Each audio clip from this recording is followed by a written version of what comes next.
group, and next thing you know, it's a chaos. But this is like, well, what does it have to do with God? You are asking God, you're going to pray to God and ask God, oh, God, give us peace. I mean, you kind of went off track here. How God gonna give you peace? You guys, both groups or several groups, are not getting along with each other. God is sending messages, messengers, and messages. Be good, love each other, have compassion for one towards the other. You have no compassion. You are hitting each other. You are punching each other. And you're turning to God and saying, give us peace. This is absolute nonsense. Absolute nonsense. You cannot pray God and ask Him to give us peace. And actually, believe it or not, there's so many priests out there. So many priests and bishops and cardinals and church people. They pray to God and they ask, oh, God, there is so much unrest in this world. Give us peace. Make peace come to the world. How God gonna do that? I mean, it's so completely illogic. Completely. You are asking something to God that God cannot do. You're completely off track. Completely. And they are church. Yes, I know they are church leaders. Even the Pope did that. He prays to God and says, I believe he said that, give the world peace. God cannot give peace to the world.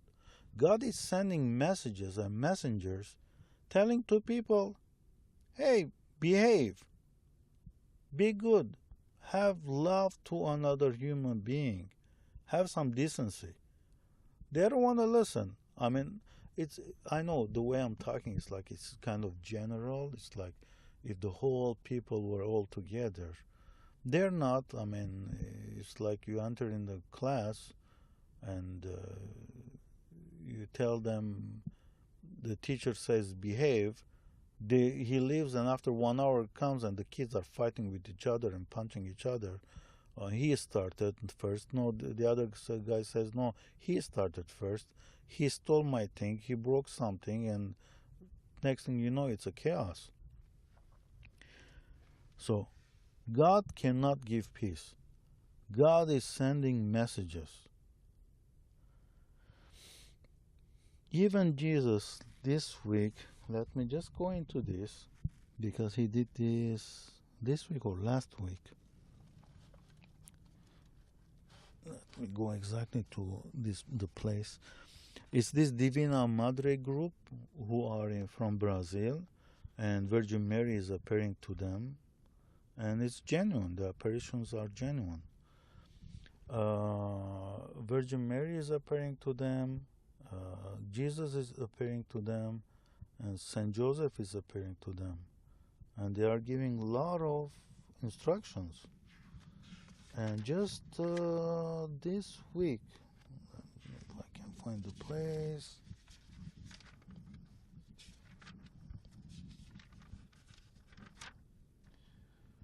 Yeah, it's on YouTube. It's called The Sacred Call 6/16/2017, which is June 16, 2017, in Madrid, Spain. This Divina Madre group right now, as I'm speaking, at the request of Virgin Mary, they went on to a Europe. They are doing a European tour. So they're going from city to city. They went first. They went to Portugal, and on Fatima on May 13, they were in Fatima. Then they went to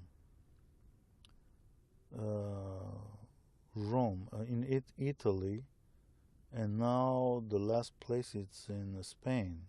And after, I believe they're going to return back to Brazil. So anyway, if you go to this video, about, if you go in about 1 minute and 40, 1 hour and 40 into the video, that's where Jesus is saying, the biggest gift that I can give, which is my last gift that I can give, it's my heart. This is the biggest thing. I mean, this is the biggest declaration. I mean, it's not. It is the biggest, a big, huge declaration. He's making it very clear. the The biggest thing, the only thing that he can give, he can do is he can give his heart and show people, show the humanity, his heart. That's the biggest thing he can do. He cannot do more than that. Look how much love he had, that he was willing to suffer. I mean, at least that's the way the Bible wrote it. That's the way they wrote it. That he accepted. Actually, he didn't even say it because to this group he is revealing his life. That it was requested from him that he will be crucified. I mean, they told him ahead of time that he's going to get crucified. And he was willing to go through all that for the sake of people, for the sake of humanity, for peace, so people will not perish eternally and will get an eternal life. And hopefully you'll be good and you'll be good enough and you will receive an eternal life. And I'm sure he will do that. He will give, because just look at his character. If somebody is willing to go through that much thing, he's willing to get crucified for you and for your sake and for my sake and for everybody else. What do you think he's going to do? I mean, you're coming in front of him. Oh, please let me in. Please give me eternal life. You think he's going to deny it? No, obviously, he's not going to deny it. Just be a decent person. I mean, don't go out there, be evil and do evil things. At the end, come back at the last minute, you go and you say, oh, I mean, give me an eternal life. I mean, the last word, it's in his hand. He has the last word. But at one point, maybe his temper will flare. It's like just like a human being. At one point, your temper will flare. So don't start to exaggerate either.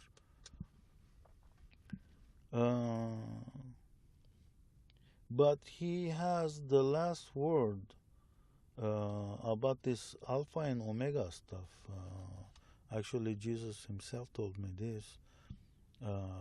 He did not use the word Alpha and Omega, but he said something which is the same. It comes to the same thing about this Alpha and Omega thing, which means that he's beginning and the end. Like he has I have the first and last word in everything. He has the last word in everything, whether you get an eternal life or not, whether you be forgiven or not. He has the last word. It's just everything, it's in his hand. That's how it is. That's how the Creator decided. That's how God decided, and he put it in his hand. And that's how it's going to be. So just try to be a good person, I guess.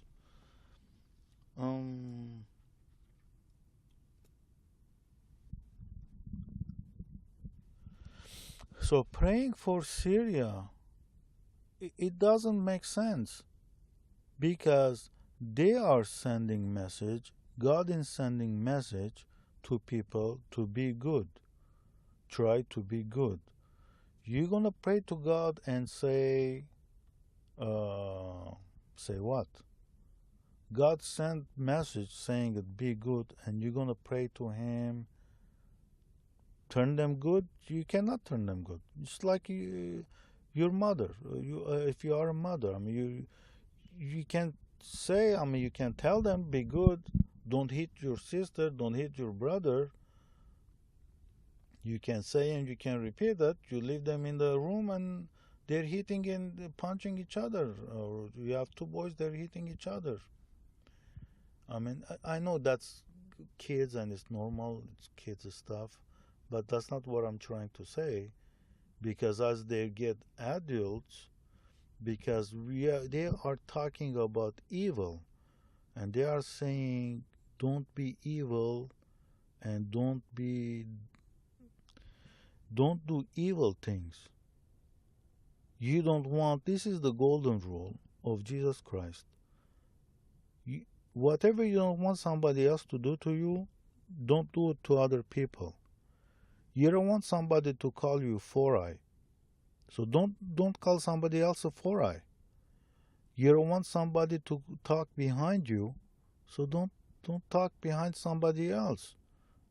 No, because next thing you know, an animosity will start between the parties.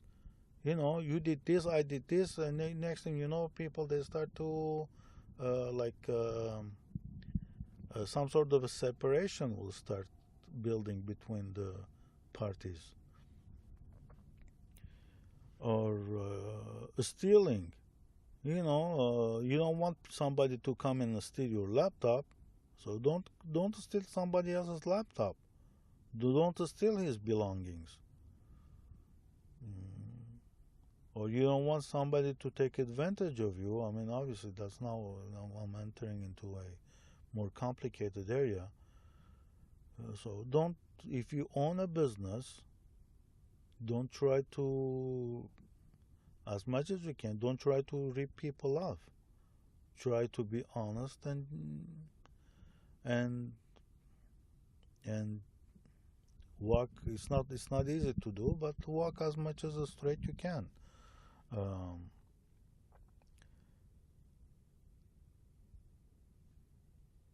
So what I can say, the message is for everybody. It's not for a single person, because in society there's so much evil. It's hard to, you don't even know from where to start. You know, it's not the one thing. I can take small example. I can go and take big examples, like big corporation buying each other off for some reason that I cannot understand. It's unbelievable. In United States, they have this antitrust law, which was written in 1800s or 1900s, which is like a monopoly. They don't want any monopoly. They don't want anybody to control the entire market or have a good chunk of the market. And it surprises me. I find it astonishing that in that age, in so many years ago, they realized that that's not good for the public. Monopoly is not good because it hurts the average person, average Joe out there.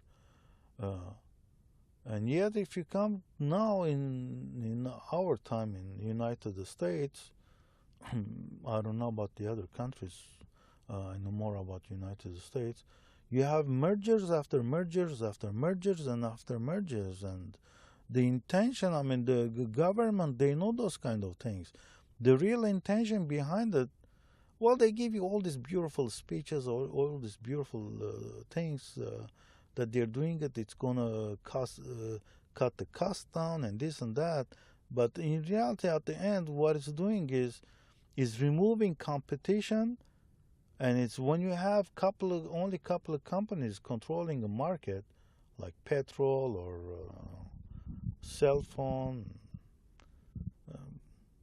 insurances. When you have one company or couple of companies just controlling something, they're gonna raise the price. They're not buying the other company just for fun. They are very shrewd. Most business people are shrewd. They're running the numbers. Trust me, 100 times faster than you and me. They're checking, and they know at the end they're gonna increase. They're gonna do some increase or little increase or whatever increase. After so many years, it's gonna get paid off. Whatever they pay to the other corporation, even though they are paying more, they are going to end up making the difference. But at the same time, while this thing is happening, it's the average person, it's me and you, who's getting trampled. So that's evil. This is another type of evil, and there is many other type of evil. This is not the only type. I'm entering into something that you probably don't have power over this. You have no say. Nobody, an average person, has a say over this. It's the big corporations, it's the government. But you see what's happening, like as in kind of general or generally speaking or something like that. It's removing love from the society in general. It's kind of turning the society only run after the money. It's only for money and nothing but for money. It's slowly. I mean, it's not just one thing, but slowly, that one calls another person a 4i. The other guy goes and steals somebody's laptop and camera or his car. Another person cheats somebody and makes fake checks or something like that, steal some money from somebody. But slowly, it's one here, one there, one there, one there, I know. But slowly, it's turning the entire society into trash. At the sight of God, in front of God, when God is looking at people or at the world, society slowly is turning into trash.